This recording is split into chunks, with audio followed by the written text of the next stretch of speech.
Hey there ladies and gents, I feel like it's been some time since I sat down and spoke to you about leveling in Payday 2.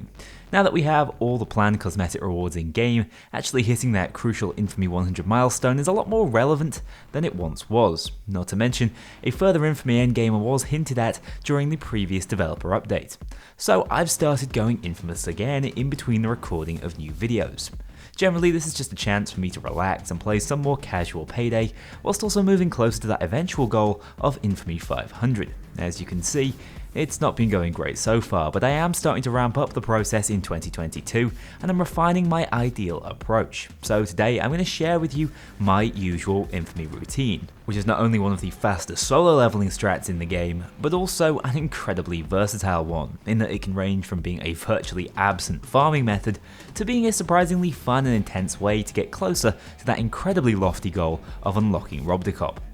First of all, I want to be clear that there are faster ways of approaching this if speed is your only objective, you're prepared for some pretty intense and challenging ECM rushes, and have a team of 3 like-minded heisters who want to grind with you. If that's the case, I strongly recommend you give Mark MB's Infamy farming method a watch. Mark's an absolute authority on ECM rushes and will show you how to optimize entire Infamy ranks down to just over 40 minutes. This does actually require precise play, whereas my 2-hour method honestly requires very little in terms of player input, which probably speaks volumes of us as people. Anyway, if I've convinced you to stick with my lazy boy approach to becoming infamous, let's get into it. First things first, we should prepare for taking the plunge and hitting the infamy button by bringing over some of our favourite stealth weaponry for those initial heists. As of a recent update, whatever weapon you have in the first slot of page 1 in your inventory will not be removed from all non-active profiles when you go infamous. In other words, you can use level locked weapons straight away with this trick. I like to drop a Judge and a Raven shotgun into those slots to use in my stealth build from the get-go. I simply switch over to an irrelevant profile before actually going infamous, and as you can see, those weapons remain usable within my build from the start. It's worth noting that they're still locked in spite of that, so don't mess around and unequip them. This is particularly useful for those initial levels of Infamy. From here, I head into an Overkill 4 stores with a single ECM equipped. This is the highest difficulty on which ATMs are guaranteed to spawn, so it's a rapid way to rush the heist and earn enough experience to reach somewhere in the region of level 30. Remember, I'm beyond Infamy 25 and calculating these numbers on the assumption you are too. If you're a lower level of Infamy, you won't receive as great an XP boost and will simply have to add more reps to these processes, but the same principles and ease of completion still applies.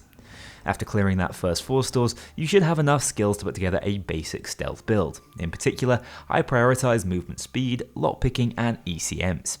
This takes us on to heist number 2, a diamond store.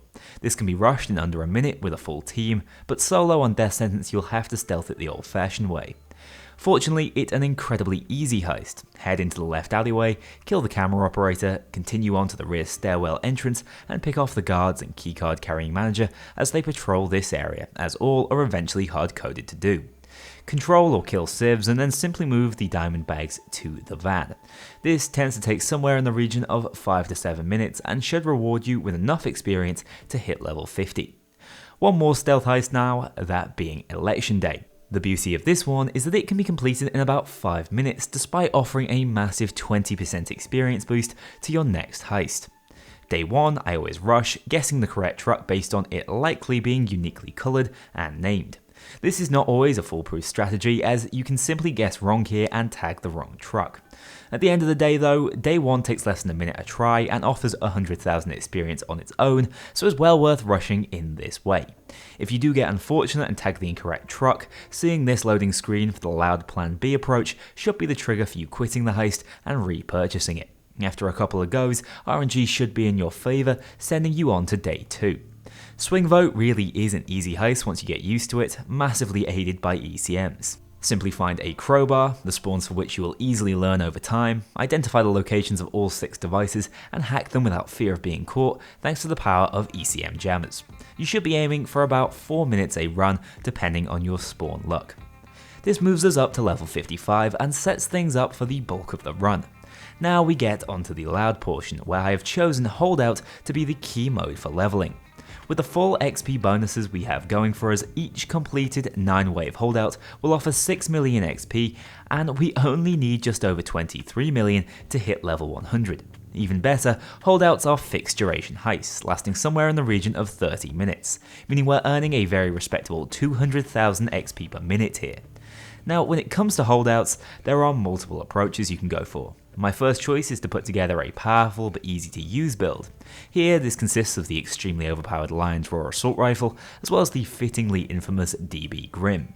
Couple these powerhouse weapons with skills like Low Blow, Partners in Crime, Berserker, and the Anarchist perk deck, and even at level 55 we have a build which can comfortably handle Wave 9 of the holdout.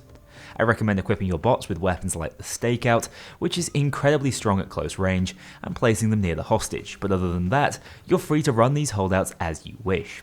I generally try to challenge myself to see how many kills I can pick up, but there really isn't any advantage to playing aggressively here, as the number of cops on the map will always hover around the same upper limit, meaning if you want to play safe and passive, go for it.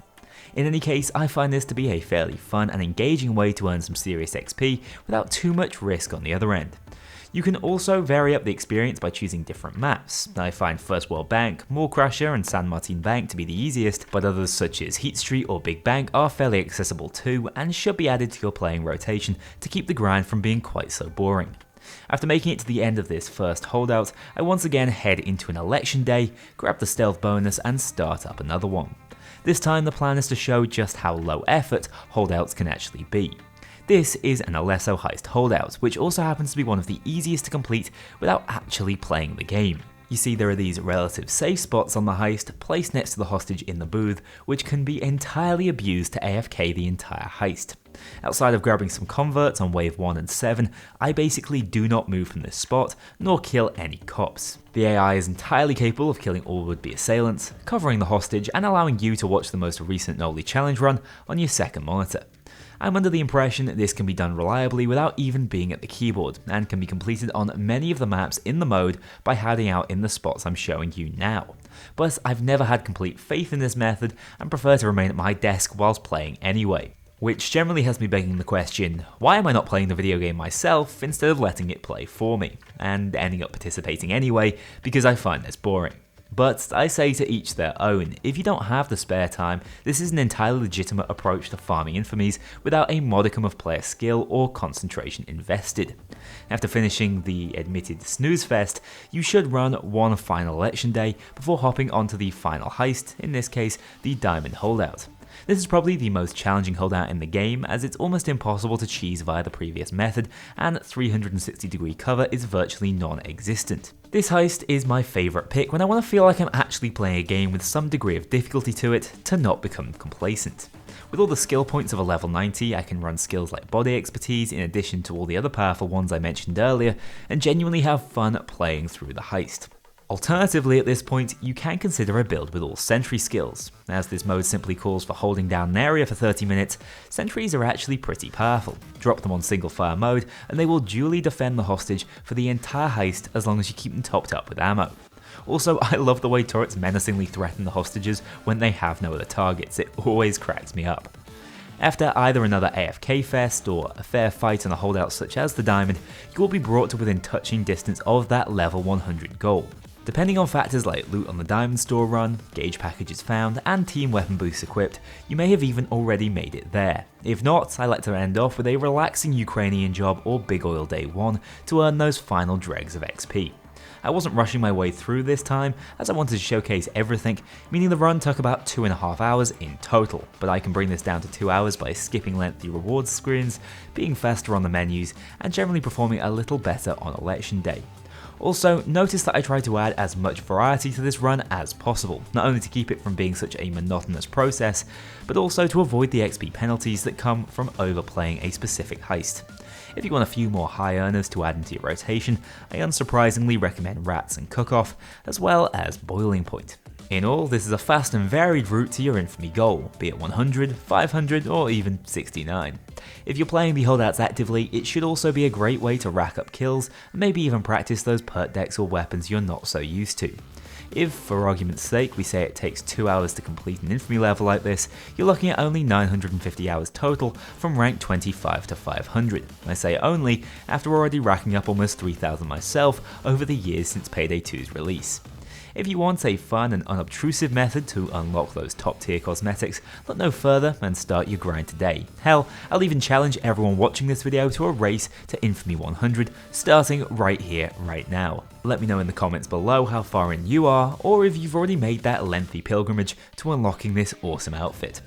I'd also like to thank everyone for staying this far into the video for today's sponsored segment. If you weren't already aware, I'm partnered with Apex Gaming PCs and sell a range of custom built machines with Payday as their main focus. With all the stock shortages of late, Apex are one of the few companies you can trust to acquire those top of the range parts and fit them directly into your rig. Even the most specced out king amongst thieves can be purchased for as little as $130 a month, so check out my page from the link below. All that said, as ever, I'll be here in the comments section to answer any questions you may have, and for everyone else, I'll speak soon.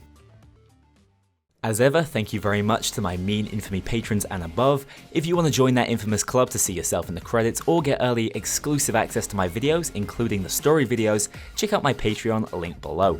Remember, the Discord is open to all if you crave some more Payday discussion. Thank you very much for watching this video, and I'll see you all very soon for the next one.